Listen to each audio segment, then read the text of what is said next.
மணி ஆயிடுச்சு, அதுக்காக சொன்னேன்.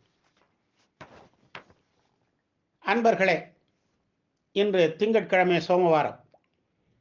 திருவானைக்கா ஸ்ரீ ஜம்புகேஸ்வரர் திருக்கோவிலை பார்த்து கொண்டிருக்கிறோம்.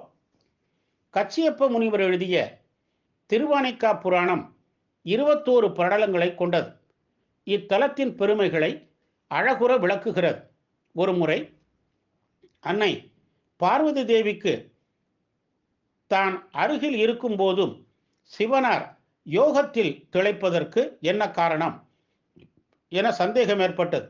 அதை இறைவனிடமே கேட்ட பார்வதி தேவி போகம் யோகம் குறித்து விளக்குமாறு வேண்டினாள்.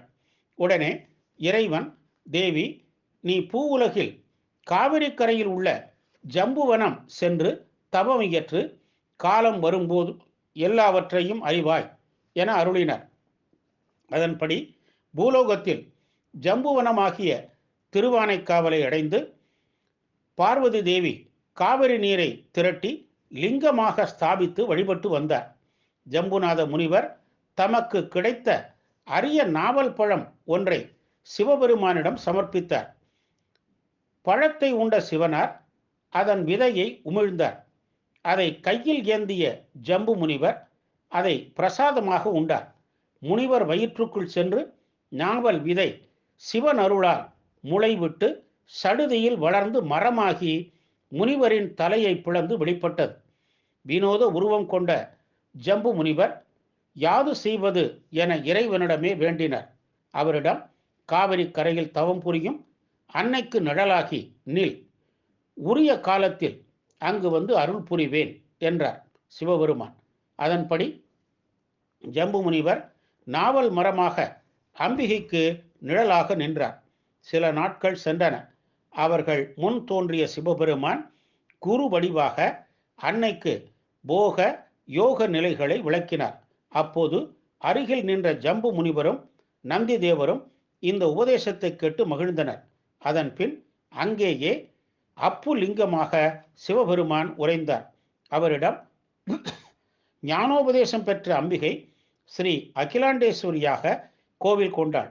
சுவாமி கருவறை மீது கிளை விட்டு படர்ந்து நிற்கும் வெண்ணாவல் மரமே ஜம்பு முனிவரின் வயிற்றினின்றும் கிளர்ந்தெழுந்த மரமாகும். கருவறையின் வெளிப்புறம் முனிவரின் சிலை உள்ளது. வேத விளக்கம் எல்லையில்லாதது. குறிப்பிட்ட காலத்தில் கற்பிக்கவோ கற்றுக்கொள்ளவோ முடியாது. எனவே இத்தலத்தில் அம்பிகை கன்னிகை கோலத்தில் மாணவியாகவே சிவபெருமானிடம் உபதேசம் பெறுவதாக ஐதீகம். ஆதலால் இங்கு திருக்கல்யாண விழா இல்லை. தமிழக சிவாலயங்களிலேயே பெரிய பரப்பளவு கொண்டதாக கருதப்படும் திருவானைக்கா திருக்கோவில் சுமார் 2300 ஆண்டுகள் பழமை கொண்டது.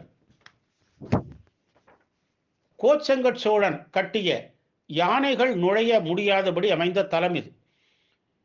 புஷ்பதந்தன், மாலியவான் ஆகிய சிவகணங்கள் இருவருக்கும் இடையே தங்களில் யார் பெரியவர் என்னும் சர்ச்சை எழுந்தது.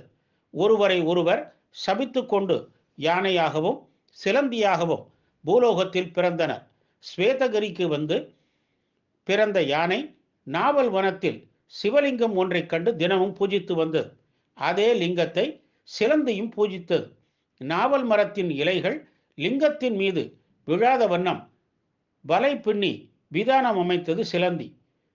பிறகு வரும் யானை வலையை பீத்தெறிந்துவிட்டு நீரால் லிங்கத்தை அபிஷேகித்து பூக்களால் பூஜித்து செல்வது வாடிக்கையானது. ஒரு நாள் யானையின் செயலை கண்டு சினம் கொண்ட சிலந்தி யானையின் துதிக்கையில் புகுந்து கடிக்க யானை துதிக்கையை தரையில் அடித்து சிலந்தியை கொன்றது. யானையும் வலியாக கடித்து இறந்தது. யானை செய்தது தொண்டு, ஆதலால் அதற்கு முக்தி அளித்தார். சிலந்தி செய்தது சீலம், ஆதலால் அதனை மன்னனாக பிறந்திட அருள் செய்தார் சிவபெருமான். அதன்படி சுபதேவன் கமலவதி தம்பதியருக்கு மகனாக பிறந்தது சிலந்தி. இவனே கோச்செங்கட் சோழன். இவன் பெருக்காறு சடைக்கணிந்த பெருமான் சேரும் பெருங்கோயில் 70 மற்றும் கோயில்கள் பலவும் கட்டியதாக தேவாரம் கூறுகிறது. அவற்றுள் ஒன்றுதான் திருவானைக்கோவில். நாயன்மார்களில் ஒருவரான இந்த கோச்செங்கட் சோழனுக்கும் விமானத்துடன் கூடிய சன்னதி பிற்காலத்தில் இங்கு அமைக்கப்பட்டுள்ளது. அற்புதங்கள் தொடரும். ஓம் நம சிவாய்.